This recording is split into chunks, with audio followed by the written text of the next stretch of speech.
has this meaningful relationship with Homer. It's very romantic.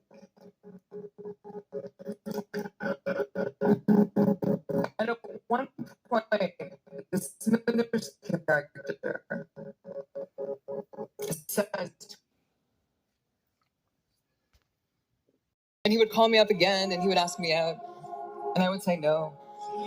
And it went on like this until we ended up living together in an apartment in the Bay Area, which we shared with 3 roommates and a miniature dachshund who was not house trained.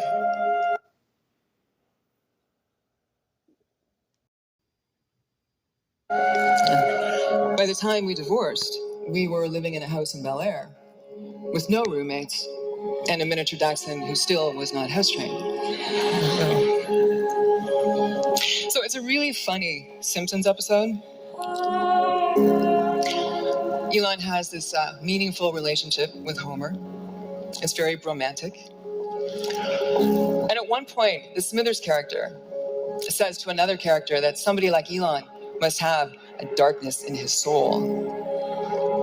And as a dark fantasy writer who's had novels published by major publishers and stories and anthologies and has a blog, this line leaped out at me because I actually think a lot about creativity and darkness and the larger-than-life nature of these people that we call visionaries and geniuses, or as my son likes to say, genii. And darkness does not have to mean evil. You know, it can refer to anything that has not yet been brought out into the light, that lives in the space beyond boundaries, beyond our comfort zone, where a lot of us do not want to go. The writer Lucy H. Pierce has a quote that I like a lot. She says, "As creatives, our job is to uncover what lies in the darkness and give it new life, new identity." And I realize that artists and entrepreneurs are a lot alike, and that they are both obsessed with creating something out of nothing, with pulling value from the dark. So when I was preparing this talk, I said to Elon, so do you have any advice that I can maybe give to bright young things in the audience who might want to grow up to be you one day? And he did say something which I'll get to at the end, but he also said, I don't know if they would still want that if they really knew what it's like to be me.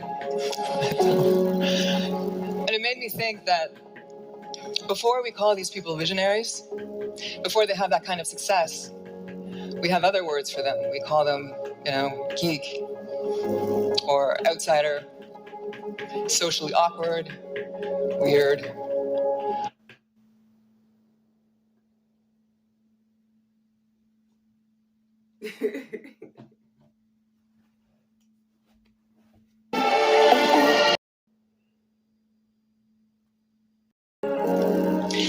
I'd been friends with one person for 10 years before he told me that when he was a kid,